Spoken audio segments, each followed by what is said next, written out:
ನಮಸ್ಕಾರ ರೀ. ಇವತ್ತು ನವಣಿ ತಂಬಿಟ್ಟಿನ ಉಂಡೆ ಮಾಡೋದು ಹೇಳ್ಕೊಡ್ಲಿಕ್ಕತ್ತೇನೆ ನೋಡ್ರಿ. ನವಣಕ್ಕಿವು ತಂಬಿಟ್ಟು ಉಂಡೆ ಯಾವ ರೀತಿ ಅಂತ ಅನ್ನೋದು ಇದರಲ್ಲೇ ನಾನು ಒಂದು ಕೊಳಗ ಅಂದ್ರೆ ಒಂದು ಪಾವು ಕೆ ಜಿ ಅಷ್ಟು ನೋಡ್ರಿ ಇವನ್ನ ತೊಗೊಂಡಿದ್ದೆ. ನವಣಕ್ಕಿನ ರೆಡಿನ ಸಿಗ್ತಾವ್ರಿ ನವಣಕ್ಕಿ. ಆಮೇಲೆ ಇದರಲ್ಲಿ ಒಂದು ಗ್ಲಾಸ್ ಅಕ್ಕಿ ರೀ, ಇದರಲ್ಲಿ ಒಂದಿಷ್ಟು ನೋಡ್ರಿ ಅದಕ್ಕೆ ಒಂದು ಸಣ್ಣ ಕೊಳಗ ಅಂತಂತೇನಲ್ಲ ಅಷ್ಟು ಎರಡೂ ಮಿಕ್ಸ್ ಮಾಡಿಕೊಂಡು ಇಟ್ಕೋಬೇಕು ನೋಡ್ರಿ ಅವನ್ನ. ಅಂದ್ರೆ ಮೊದಲಿಗೆ ಒಂದು ಸ್ವಲ್ಪ ನೀರು ಹಾಕಿ ಒಂದೇ ನಿಮಿಷ ನೀರು ಹಾಕಿ ಬಿಡ್ಬೇಕು ನೋಡ್ರಿ. ಬಿಟ್ಟು ಆಮೇಲೆ ಸ್ವಚ್ಛಗೆ ತೊಳಿಬೇಕು ನೋಡ್ರಿ. ಅವನ್ನ ಒಂದು 2-3 ಸಲ ಅವನ್ನ ತೊಳಿರಿ ನೀವು. ಅವು ಆ ನವಣಕ್ಕಿನ ಉಂಡೆ ಮಾಡಲಿಕ್ಕೆ ಈ ರೀತಿ ಮಾಡ್ಕೊಂಡಿರ್ತೀವಿ. ಇವು ನಾಗಪ್ಪಗೆ ಮಾತ್ರ ಭಾರಿ ಶ್ರೇಷ್ಠ ರೀ. ಇದು ನೈವೇದ್ಯ ಮಾಡ್ತಿರ್ತಾರೆ ತಂಬಿಟ್ಟಿನ ಅಂತಂದು. ಪುಟಾಣಿದು ಮಾಡ್ತಾರೆ, ಆದ್ರೆ ಇಲ್ಲಿ ನಮ್ಮ ಕಡೆ ಎಲ್ಲ ನವಣಿ ತಂಬಿಟ್ಟಿನ ಉಂಡೆ ಮಾಡ್ತಾರೆ. ರುಚಿಯಾಗ್ತಾವ್ರಿ ಉಂಡಿನ. ಈ ರೀತಿ ಮೊದಲಿಗೆ ಹೊಲಸಿರ್ತಾವೆ ಕೇರಿ ಮೊದಲಿಗೆ. ಅಂದ್ರೆ ನಾ ಎಲ್ಲನೂ ಮೊದಲಿಗೆ ತೊಗೊಂಬಂದ ಮೇಲೆ ಕೇರಿದ್ದೆ ಒಮ್ಮೆ, ಸ್ವಚ್ಛ ಇದ್ವು ಅಂತಂದು ನೋಡಿ ಇದನ್ನು ಮಾಡಿದ್ದೆ. ಈಗ ಇಲ್ಲೆಲ್ಲನೂ ನೋಡಿ ತೊಳಿಲಿಕತ್ತೀನಿ. ಒಂದು 2-3 ಸಲ ಇವ್ನು ಸ್ವಚ್ಛಗೆ ತೊಳೆದು ಆಮೇಲೆ ಹಿಂಗೆ ಹಳ್ಳಿ ಇರ್ತಾವಲ್ಲ ಅವನ ಇಲ್ಲಂತಂದು ನಿಮಗೆ ಮತ್ತು ಸಣ್ಣನ ಬೆಂಚ್ ಕಲ್ಲಿನಂತವು ಇರ್ತಾವೆ ಅವನ್ನ ಈ ರೀತಿ ಜಾಲಿಸ್ಕೋಬೇಕು ನೋಡ್ರಿ. ಇವನ್ನ ನಾನು ಮತ್ತು ಒಮ್ಮೆ ಬೇಡ ಅಂತಂದು ನನಗೇನೋ ಸಂಶಯ ಬಂದಂಗಾಗಿ ಹಳ್ಳು ಬರ್ತಾವೆ ಅಂತಂದು ಹೇಳಿ ಜಾಲಿಸ್ಕೊಂಡು ಇದನ್ನು ಮಾಡ್ಲಿಕತ್ತೀನಿ. ಲಾಸ್ಟಿಗೆ ಒಂದು 2-3 ಅಷ್ಟೇ ಸಣ್ಣನು ಬಂದಿದ್ದು, ಭಾಳ ಏನಿಲ್ಲ, ಸ್ವಲ್ಪ ಬಂದಿದ್ದು ನೋಡ್ರಿ. ಅವನ್ನ ಈ ರೀತಿ ಇವನ್ನೆಲ್ಲನೂ ಜಾಲಿಸ್ಕೊಂಡು ಇಟ್ಕೊಂಡಿದ್ದೆ. ಆಮೇಲೆ ನೀರನ್ನು ಬಸ್ಕೊಂಬಿಡ್ಬೇಕು ನೋಡ್ರಿ. ಇಲ್ಲಿ ಸಣ್ಣ ಕಾಣ್ತಾವೆ ನೋಡ್ರಿ, ಅಗದಿ ಅದೇ ಟೈಪೇ ಇರ್ತಾವ್ರಿ ಅವು, ಗೊತ್ತಾಗಂಗಿಲ್ಲ. ಈ ಪಾತ್ರೆ ಒಳಗೆ ಹಿಂಗೆ ಕೈಯಾಡಿಸಿದ್ರೆ ಸಾಕು ಹಳ್ಳಿದ್ದದ್ದು ಗೊತ್ತಾಗ್ತಾವ್ರಿ.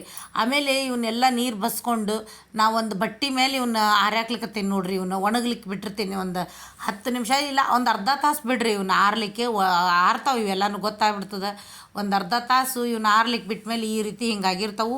ಇವನ್ನ ಇಷ್ಟನ್ನ ತೊಗೊಂಬಂದು ಒಂದು ಕಡೆ ಇಟ್ಕೊಂಡೇನು ನೋಡ್ರಿ. ಮಿಕ್ಸರ್ ಮಾಡ್ಬೇಕು. ಇವಿಷ್ಟು ಎಲ್ಲ ಹಿಂಗಾಗ್ಯಾವ ನೋಡ್ರಿ. ಇವನ್ನ ಸ್ವಲ್ಪ ಇನ್ನೂ ಹಸಿ ಇರ್ತಾವನಂತಂದು ಅನ್ಕೋಬೇಡ್ರಿ, ಏನು ಆಗಂಗಿಲ್ಲ. ಅದನ್ನೇನು ಹಿಟ್ಟು ಮಾಡ್ಕೋಬೇಕು.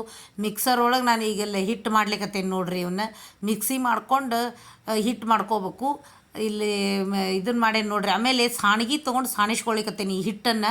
ಮೊದಲಿಗೆ ನಮ್ಮ ತವ್ರ ಮನೆಯೊಳಗೆ ಮೊದಲಿಗೆ ಒಂದು ಅದಕ್ಕೊಂದು ಬುಟ್ಟಿಗೆ ಅಂದ್ರೆ ಎಣ್ಣೆ ಬುಟ್ಟಿರ್ತಾವಲ್ಲ ಅದಕ್ಕೆ ಒಂದು ಬಿಳೆ ದೋತ್ರ ಕಟ್ಟಿ ಅವನ್ನ ಕೈಲೇ ತಿಕ್ತಿದ್ರು ಹಿಟ್ಟು.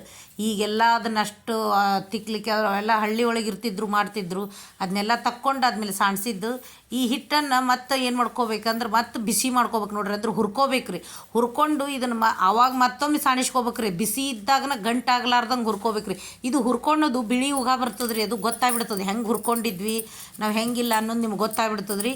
ಈ ರೀತಿ ಹಿಂಗೆ ಹುರ್ಕೊಡ್ರಿ. ಇದನ್ನು ಚಲೋ ಆಗ್ತದೆ. ಆದ್ರೆ ಆದಷ್ಟು ಲಘುನ ಹುರ್ಕೋಬೇಕು ರೀ. ಇದ್ರೊಳಗೆ ನಾನು ಅದು ಇಳಿಯಂಗಿಲ್ಲ, ಅದು ಹಿಟ್ಟು ಲಘು ಬರಂಗಿಲ್ಲ ಅಂತಂದು ಒಂದು ಏನಾರು ಹಾಕ್ಕೊಂಡಿದ್ದೆ ಅಂತ ಇದನ್ನು ಮಾಡಿದ್ದೆ. ಈಗ ಇದಕ್ಕೆ ನಾ ಎಲ್ಲ ಸಾಮಾನು ಹಾಕ್ಕೊಳಿಕತ್ತೀನಿ ನೋಡ್ರಿ. ಹುರ್ಕೊಂಡದ್ದು ಇದು ಏಲಕ್ಕಿ ಪುಡಿ, ಆಮೇಲೆ ಸ್ವಲ್ಪ ಶುಂಠಿ ಪುಡಿ ಹಾಕ್ಕೊಂಡಿದ್ದೆ, ಕಸ್ಕಸಿ, ಎಳ್ಳು, ಕೊಬ್ಬರಿ ಅವನ್ನೆಲ್ಲನೂ ಹಾಕ್ಕೊಂಡಿದ್ದೆ ನೋಡ್ರಿ. ಇವಕ್ಕೆಲ್ಲನೂ ಹಾಕ್ಕೊಂಡು ಇಟ್ಕೊಂಡು ಕುಡಿಸ್ಕೊಂಡು ಕೈಯಾಡಿಸ್ಕೊಂಡು ಇಟ್ಕೋಬೇಕ್ರಿ. ಕೊಬ್ಬರಿ ಅದನ್ನೆಲ್ಲನೂ ನಾನು ಹುರ್ಕೊಂಡು ಮೊನ್ನೆ ಪುಟಾಣಿ ತಂಬಿಟ್ಟು ಮಾಡಿದಾಗ ನಾವು ಹುರಿದು ಇಟ್ಕೊಂಡಿದ್ನೆಲ್ಲ ಅದನ್ನು ತೆಗೆದು ಎಲ್ಲನೂ ಇಷ್ಟು ಹಾಕ್ಕೊಳ್ಳುತ್ತೇನೆ. ನಿಮ್ಮ ಇಷ್ಟ, ನಿಮ್ಗೆ ಎಷ್ಟು ಬೇಕೋ ಅಷ್ಟು ಹಾಕ್ಕೋಬೋದು ರೀ. ಅವನ್ನೆಲ್ಲನೂ ಏನು ಇದಾಗಂಗಿಲ್ಲ. ನಾನು ಕೊಬ್ಬರಿ ಇತ್ತಲ್ಲ ಅದನ್ನ ಹುರಿದದ್ದ ಇತ್ತು ಅಂತಂದು ಹೇಳಿ ಅದನ್ನಿಷ್ಟು ನಾ ಇದಕ್ಕೆ ಹಾಕಿ ಎಲ್ಲನೂ ಮುಗಿಸಿ ಕೈಯಾಡಿಸ್ಲಿಕ್ಕತ್ತೇನೆ ನೋಡ್ರಿ. ನಾ ಈಗ ಎಲ್ಲನೂ ಇದನ್ನು ಈ ರೀತಿ ಇದನ್ನು ಮಾಡ್ಕೊಂಡು ಇದನ್ನು ಕೈಯಾಡಿಸ್ಕೊಂಡು ಇಟ್ಕೊಳ್ರಿ. ಅದು ಕೈಯಾಡಿಸ್ಕೊಂಡು ಇಟ್ಕೊಂಡ ತಕ್ಷಣ ಆಮೇಲೆ ಈ ಕಡೆ ನೀವು ಬೆಲ್ಲನೂ ಕರಗಿಸ್ಕೋಬೇಕು ನೋಡ್ರಿ. ಇದಕ್ಕೆ ನಾನು ಬೆಲ್ಲನ ಅಂದ್ರೆ ಈಗ ಒಂದು ಇದನ್ನು ಬೆಲ್ಲ ತೊಗೊಂಡಿದ್ನಲ್ರಿ. ನಾನು ಇದನ್ನು ಅಕ್ಕಿ ತೊಗೊಂಡಿದ್ನಲ್ಲ ನವಣಕ್ಕಿನ, ನಾ ಬೆಲ್ಲ ತೊಗೊಂಡೇನಿ ನೋಡ್ರಿ. ಅದಕ್ಕೆ ಬೆಲ್ಲ ತೊಗೊಂಡಿದ್ದು ಮಾಡೀನಿ. ಇದಕ್ಕೆ ನಾನು ಶುಂಠಿ ಪುಡಿ ನೋಡ್ರಿ. ಈಗ ಇಲ್ಲಿ ಶುಂಠಿ ಪುಡಿ ರೆಡಿನ ಸಿಕ್ಬಿಡ್ತದೆ. ಈಗ ನಾನು ಅದನ್ನೊಂದು ಸ್ವಲ್ಪ ಹಾಕ್ಕೊಂಡಿದ್ದೆ, ತಂಪಾಗಲ್ಲ, ಆರೋಗ್ಯಕ್ಕೂ ಒಳ್ಳೆಯದು ಅನ್ನೋದನ್ನು ನಾನು ಅದನ್ನ ಏನು ಮಾಡ್ತೀನಿ, ಮಾರಲಿಕ್ಕೆ ಸಿಕ್ಬಿಡ್ತದೆ ರೀ ಶುಂಠಿ ಪುಡಿ. ಈಗೇನು ಇದಿಲ್ಲದ ಇದರೊಳಗೆ ನಾ ಇಲ್ಲೇ ತರಿಸ್ಕೊಂಡಿದ್ದೆ. ಪಾವು ಕೆ ಜಿ ಅಂತ ನನ್ನ ಮಗಳದ್ದು ಬಾಣಂತನ ಸಲುವಾಗಿ ತರಿಸ್ಕೊಂಡಿದ್ನೆಲ್ಲ ಇತ್ತದ. ಅದನ್ನು ಹಾಕ್ಲಿಕ್ಕತ್ತೀನಿ ನೋಡ್ರಿ. ನಾನು ಈಗ ಅದನ್ನು ಹಾಕಿ ರೆಡಿ ಇಟ್ಕೊಂಡಿನಿ. ಇಲ್ಲಿ ಬೆಲ್ಲನ ಒಂದು ಅದನ್ನು ಅದರ ಅಳತಿ ಇತ್ತಲ್ರಿ, ಅದರಲ್ಲಿ ಒಂದು ಬೆಲ್ಲ ತೊಗೊಂಡೆ, ತುಪ್ಪನ ಹಾಕಿ ಕರಗಿಸ್ಲಿಕ್ಕತ್ತೀನಿ ನೋಡ್ರಿ. ನೀರಂತರೂ ಹಾಕೇ ಇಲ್ಲ. ನೀರು ಹಾಕಬೇಡ್ರಿ.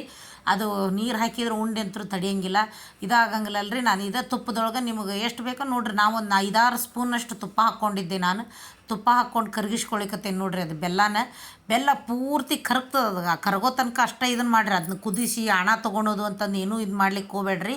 ಇದು ನೀವು ಹೆಂಗೆ ತುಪ್ಪದೊಳಗೆ ಮಾಡ್ತೀರಿ ಹಂಗೆ ಉಂಡೆ ಮಾತ್ರ ಭಾರಿ ಟೇಸ್ಟ್ ಬರ್ತಾವೆ, ರುಚಿ ಬರ್ತಾವೆ. ಇದು ನೋಡ್ರಿ, ಇದು ನೀರಂತ ತಿಳ್ಕೊಬೇಡ್ರಿ. ಇದು ತುಪ್ಪನ ನೋಡ್ರಿ, ಗೊತ್ತಾಗ್ಬಿಡ್ತದೆ ಅದು ಹೆಂಗೆ ಅಂತಂದು ಕರಗ್ತದೆ. ಅದು ಬಿಸಿಗಿನ ಆ ತುಪ್ಪ ಬಿಸಿ ಆಗ್ತದಲ್ರಿ, ಆ ಬಿಸಿಗಿನ ಎಲ್ಲ ಬೆಲ್ಲ ಕರಿಗಿಬಿಡ್ತದೆ ನೋಡ್ರಿ.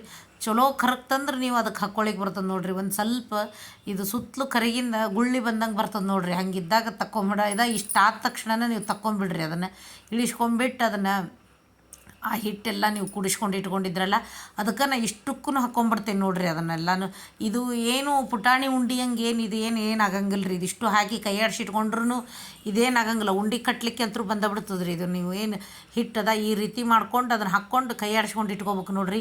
ಈಗೆಲ್ಲ ಇದಾಗಿದೆ. ನಿಮಗೇನಾರ ಇನ್ನೊಂದು ಸ್ವಲ್ಪ ಉದುರು ಅನಿಸಿದ್ರೆ ಮೇಲೆ ಒಂದು ಸ್ವಲ್ಪ ತುಪ್ಪ ಹಾಕ್ಕೊಳ್ರಿ ನೀವು. ನನಗೆ ಅದಕ್ಕೇನು ಇದು ಅನ್ನಿಸ್ಲಿಲ್ಲ. ಅದನ್ನು ಹಂಗೆ ಇದನ್ನು ಮಾಡಿಕೊಂಡು ಅದು ಕೈ ಆಡಿಸ್ಕೊಂಡು ಇಟ್ಕೊಂಡು ನಾನು ಒತ್ತಿಟ್ಕೊಂಡ್ಬಿಟ್ಟಿದ್ದೆ ರೀ ಅದನ್ನು ಒಂದು ಕಡೆ. ನನಗೆ ಎಷ್ಟೆಷ್ಟು ಬೇಕು ಅಷ್ಟಷ್ಟು ಉಂಡೆ ಕಟ್ಲಿಕ್ಕತ್ತಿದ್ದೆ ನೋಡಿರಿ. ನಾನು ಅಷ್ಟು ಉಂಡೆ ಕಟ್ಟಿದ್ದೆ. ಮಸ್ತಾಗಿದ್ದು ರೀ ಉಂಡೆ ಮಾತ್ರ. ಆದ್ರೆ ನಾಗಪ್ಪಗೆ ಮಾತ್ರ ನೈವೇದ್ಯಕ್ಕೆ ಶ್ರೇಷ್ಠ ಅಂತಂದು ಹೇಳ್ತಿರ್ತಾರಲ್ಲ, ಅದಕ್ಕೆ ನಾನು ಇವನ್ನ ಮಾಡಿದ್ದೆ. ಸ್ವಲ್ಪ ಆದ್ರೂ ಮಾಡಿರ್ತೇನೆ ನೋಡಿರಿ. ನಾ ಭಾಳ ಮಾಡಿರಂಗಿಲ್ಲ ಉಂಡಿನ. ಸ್ವಲ್ಪ ಮಾಡಿ ಇವನ್ನ ತಂಬಿಟ್ಟಿನ ಉಂಡೆ, ನವಣಿ ತಂಬಿಟ್ಟಿನ ಉಂಡೆ ಮಾಡಿರ್ತೇನೆ ನೋಡಿರಿ. ಇದನ್ನು ಇಲ್ಲಾಗ್ಯಾವ ನೋಡಿರಿ. ಇವನ್ನ ಹೆಂಗಾಗ್ಯಾವ ಅಂತ ನೋಡಿರಿ. ಇವನ್ನ ಕಮೆಂಟ್ ಮಾಡಿರಿ ಹೆಂಗಾಗ್ಯಾವು ನೋಡಿ. ನೀವು ಮಾಡಿರಿ, ಕಲೀರಿ, ಗೊತ್ತಾಗ್ತದೆ. ಆರೋಗ್ಯಕ್ಕೂ ಒಳ್ಳೇದದ. ಇಷ್ಟು ಹೇಳಿ ನಾನು ಲಾಗ್ ಮುಗಿಸ್ತೀನಿ. Thank you.